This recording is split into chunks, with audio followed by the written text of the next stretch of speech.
حاجه جهله بله. مردها می‌جهیدن. دستا رو میگفتن بر میزدن و تو از- روی دامنه در میان میکردن رو مول بعد گرگید علا حاجه میگفتن جهله مردم میجهیدن خورسندی میکردن عموما یک عجایب بوده چقدر شکوه آه. داشت، چقدر همین- شهامت همین داشت. چیزای من راستی گپ از گفته‌های هوایی گرفته از نو همین مثال بله. جوانای امروز مثال همون رویه به ما آموزادیم گفتادیم که همین کردن در تو امروز ما گفته در مورد جوان ها که واقعا هم ادامه دهنده همین صنعت قدیمه ما هستند. بله، بله. خب توجهشون چگونه است؟ آنها را چگونه شما جلب می‌نمایید؟ البته ما در همین شهر درزاده چندین مثال من مثال به مثل نوروز انانای ملی من وحدت استقلالیت ما جوانان رو جلب میکنیم میبیان قطعی ما اشتراک میکنن کدام ها که بهترین هستن ما از بین هوای همین راستی گپ میبینم که استعداد دارن جوهر یک دارن در آدم، وجودشان. یک وی صحنوی دارن میمیکی صحنوی دارن من آنها رو البته دعوت میکنم البته بروزگی پدر و مادرشون حتما پدر و مادر آنها رو مثال میرم صحبت میکنم بعد مثال میفهمونم و به خوش رو میفهمونم که اکجون من همیشه در انسامبل همیشه بانوانی هم مثال کلانسولان مثال من مردها البته بیان قطیمان من فعالیت کنن آینده دوام دهنده کاری ما شوند البته روزی میشوند من بسیار در چوربینی ها مثال جوانان زیاد هستند همکاری البته میکنن. جوانان بسیار هستند خب نه همه نه همه ذوق این وایب ذوقی بسیار تر دارد اگه از خلق که ما میگیریم با خلق با بله. از بین خلق جدا کرده میگیریم خودش همین فولکلور این همین انانهای مردمی ما همین کشمون همین بله شما میتوانید یک نمونه رباعی خوانی را برای ما من پیشنهاد مرحمت من از با انواع همین سازها مهربان هستم به تویهای قرطاق و معرکه های قرطاق میریم با همراهی موسفیدا و کمپی را زنکای کهنسال میشینیم خاص هوایا همین رو بایات خانی میکنن چینده رو بایات های هوایا گرفته آورده با همراهی همین اوراق سیفالدین آهنگ بسته با ما شعر و سرود تکمیل میدید، تکمیل زیباتر میدهیم. میکنن، بله. من اصلا خودم من از قرطاق پدر و مادری من از همون کاربافای دکان میگن از همون به چهچ چقور لویا میکافتن و در همون جا دکان میساختن پدرم نور کتی دکان ساخته خودشون الچه میبافتن از همون الچه حال موقعی هوایی در دست من بعد وقتی که این شاعر در همین کار آمدن عبدالقاسم قهار با گفتن که اپا همین در قرطاق شما چی هست چیزها هست و من گفتم که من و مادرم چرخ میرستن پریک کلابه میکردن نایچه میانداختن زغوطه میکردن وقتی نیست بشه ما از خواب میخیستیم که الکی مادری من دیگو و کلابه های جوشانده دیگو و علو کرده کلابه های نیمش رنگ سرخ نیمش رنگ زرد در تارهای مخصوص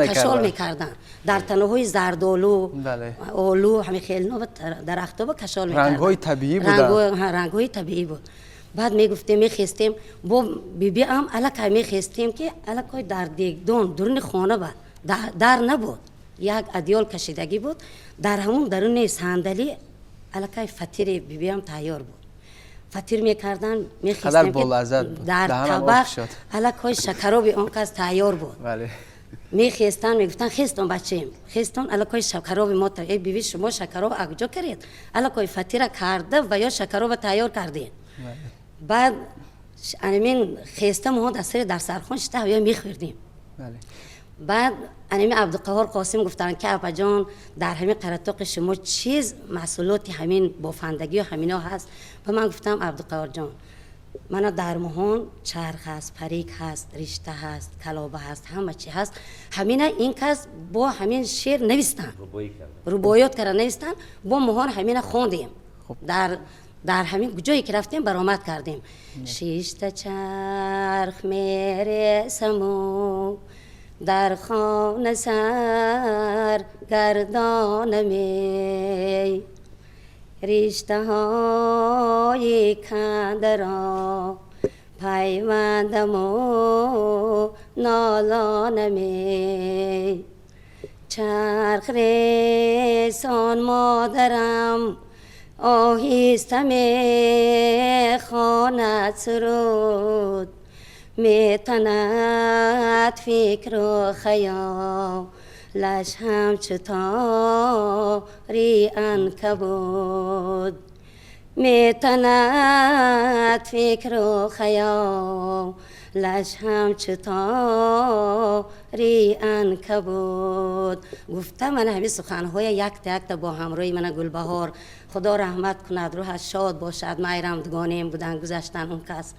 انا اینو کتی تیار کرده یک جملگی ما خونده با جایی که رفتیم به فستیوال ها، با انمین 2700 سالگی کولاب رفتیم، لیل نوباد رفتیم. و در میان مردم قره‌طاق سرودهای عجیب هم بود. از قره‌طاق آمدیم بیام هست. بعد دیگه قره‌طاق شاعری آزادن، من عاشق شعرهای ترسون زادم. هر مصرع شعری او چو گوهر باشد، با قیمت عمری کس برابر باشد. هر مصرع شعری او چو گوهر باشد، با قیمت عمری کس برابر باشد. شاعر خامه سحر انگیزد، شعری تو در این سینه شرر انگیزد. شاعر خامه سحر انگیزد، شعری تو در این سینه شرر انگیزد. شعری تو در این سینه شرر انگیزد.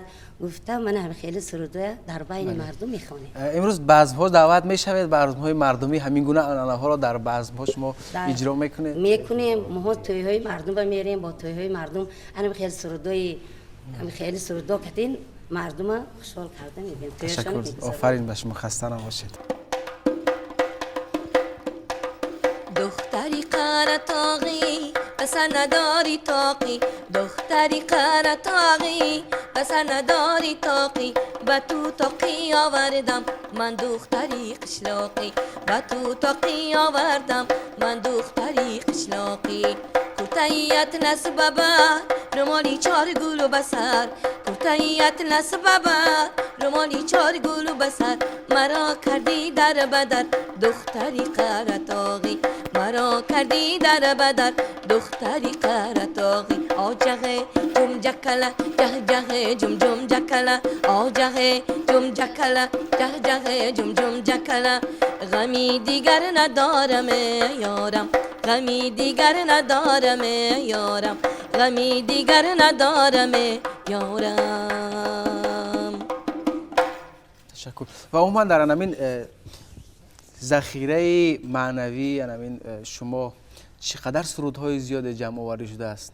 شما حساب کرده؟ عموما در هر یک جشن ها فکر میکنم که سرودهای خاصه دارید. البته در همه جشن ها ما سرود در وصف مثل درباره وطنم، استقلالیتم، نوروزم، مثل سرودهای قدیمه بسیارتر داریم. من سرودهایی که چقدر قدیمه پیشتر میخوندن میگفتن من سرودی موشوبه، بله مرغک، اشتر بچه من، خاله جان، درباره بزغالکم. من همین سرودهایی که بزغالکم چه خیلی است، میتوانید زنها میخونن بزغالکم، من چی با حکایت میشه یک کمتر زمزمه کنید من.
تشکر میگویم. واقعا با حضور شما جشنی صدف باز هم زیباتر شد.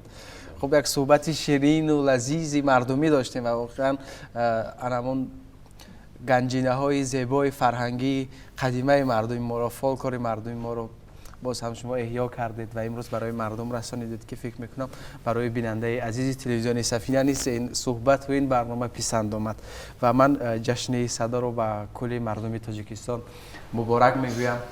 امیدوار هستم که خانه همه مردم تاجیک از آتش جشن صدا گرم و منور خواهد بود و همینجا به انتهای برنامه نیز رسیدیم و در انتها بازم یک ترانه جذاب می شود، یک ترانه جذاب مردمی پیشنهاد شما میگردد. دوستان عزیز، آرزوی آن را داریم که زندگیتان همیشه گرم و منور و زیبا باشد. خیر.